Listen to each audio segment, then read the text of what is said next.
Hey there, and welcome to this deep dive, where we're tackling this question that feels, I don't know, almost as big as the galaxy itself. How is AI really going to reshape the foundation of our economy? Yeah. Our guide on this journey is AI and economics expert Eric Brynjolfsson. We're diving into this thought-provoking lecture he gave at the Wharton School of Business.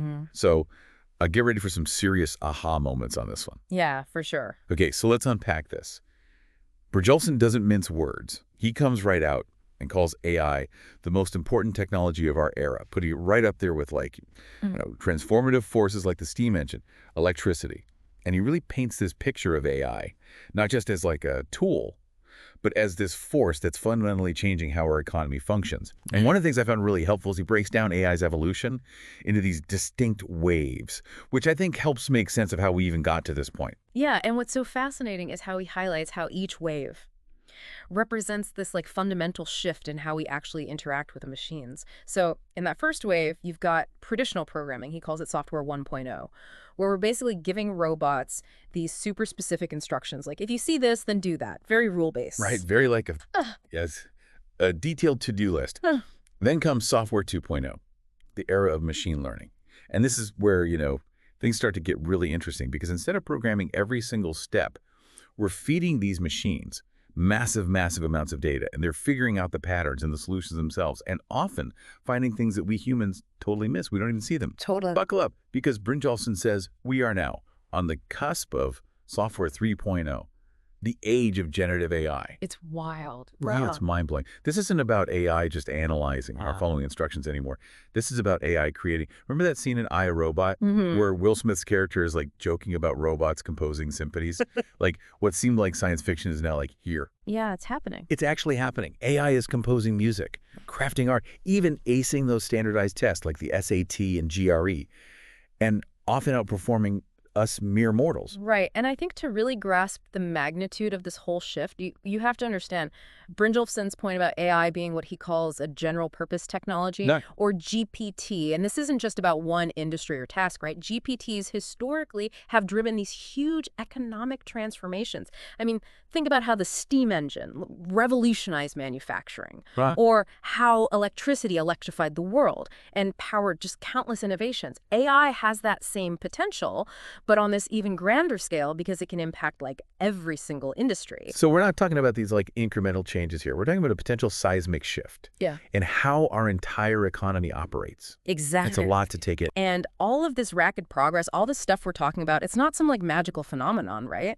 It's really fueled by two key ingredients, this explosion of data and then this surge in computing power. And these are the forces that are turbocharging machine learning, allowing AI to learn faster and tackle more and more complex problems. And honestly, this speed and scope, it's even caught some of us seasoned, AI experts off guard. For example, predictions for when we might achieve general AI. That's AI that can, perform any intellectual task a human can.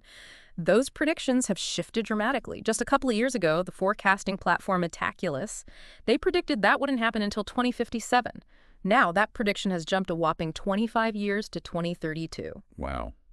That's incredible. It really highlights just how quickly things are moving in the field of AI. Absolutely. It's the future's arriving a lot faster than we ever expected it to. Yeah. It really is. And, that speed makes Brynjolfsson's research all the more relevant, particularly his work on AI's impact on something. I don't know how exciting this is going to sound, but something like call centers. Okay, so call centers might not sound like the most, exciting area of research, but this is actually where some of the most surprising and thought-provoking insights emerge. So tell me more about that. What did Brynjolfsson's team find when they dove into how AI impacted worker productivity and learning in those settings? Well, get ready for a twist, because what they discovered really challenges our typical assumptions about technology and jobs. You see, AI didn't just boost overall efficiency in these call centers. It actually benefited, get this, the less skilled workers the most. Now, that is surprising. Typically, we think of technology as favoring those with higher skills, potentially widening the gap between the haves and the have-nots. Precisely. But this research suggests that AI actually has the potential to level the playing field. It's as if AI is giving less skilled workers access to this secret playbook, that tacit knowledge, those refined best practices that top performers, they just naturally possess. So instead of replacing those workers, AI is actually empowering them, Yeah. helping them to upskill and become even more valuable. Exactly. And this has huge implications for how we even approach, workforce training and talent development in the age of AI. Because if we can harness AI's ability to share expertise and accelerate learning, it could be a game changer for social mobility as well. That's a really empowering thought, especially with, I think, all the anxiety we hear surrounding AI and job displacement. Yeah, absolutely. And there's another fascinating layer to this, right? So Brynjolfsson's research found that in these call centers, the AI wasn't creating dependency. Instead, it acted as this learning tool. So even when the AI system was taken offline, workers continued to improve. They were internalizing the knowledge and skills, not just relying on the AI as a crutch. That's a remarkable finding. It really speaks to the potential of AI to not just automate tasks, right, but to actually elevate human capability in this lasting way. But I have to imagine there are still at least some cautionary tales to be told here, right? Absolutely.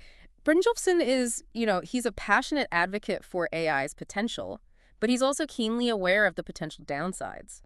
And he really cautions against what he calls falling into the Turing trap. Okay, the Turing trap. It sounds a little ominous. What is that all about? So, in essence, the Turing trap is this, almost seductive idea that, we should just strive for infinite productivity by automating every single job, even if it means eliminating the need for human labor altogether. So picture a world where, robots do everything. Yeah, exactly. And while that might sound kind of appealing on the surface, Brynjolfsson argues it could lead to economic disaster. Okay, so how so? Because if we eliminate the need for human labor, without fundamentally rethinking our economic models, we risk creating a world where, a tiny fraction of the population controls all the wealth, and the vast majority are left without any income or purpose. That's a chilling thought. It's a Yeah. good reminder that, technological progress doesn't automatically translate into, societal benefit. Precisely.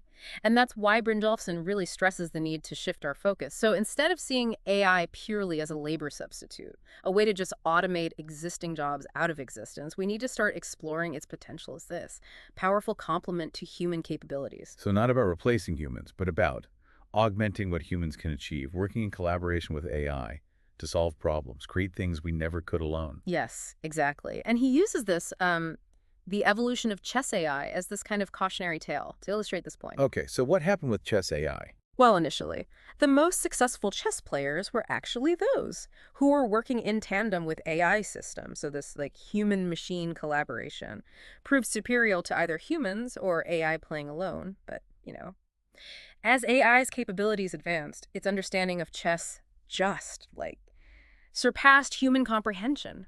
Eventually, human input became irrelevant. AI could play and win at this level. That was simply beyond human understanding. That's both fascinating and, I don't know, a little bit unnerving. If even in a game as complex as chess, right, human input eventually became obsolete.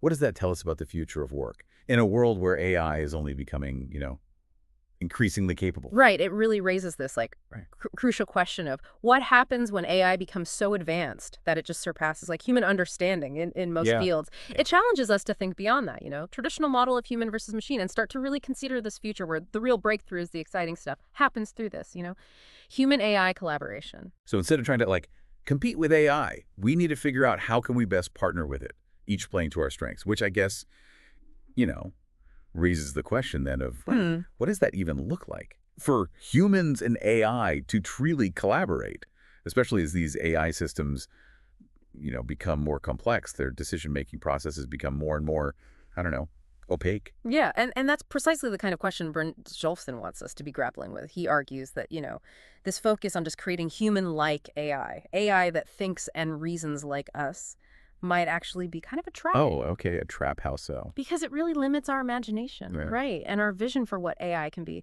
If we're constantly trying to just replicate human intelligence, we might miss out on this incredible opportunity to create AI that actually complements and transcends our own capabilities. So instead of asking, can AI do what we do? Mm-hmm. We should be asking, what entirely new possibilities could we unlock by working together with AI? Exactly. Think about all the huge complex problems facing humanity right now. Climate change, incurable diseases, poverty, the need for sustainable energy.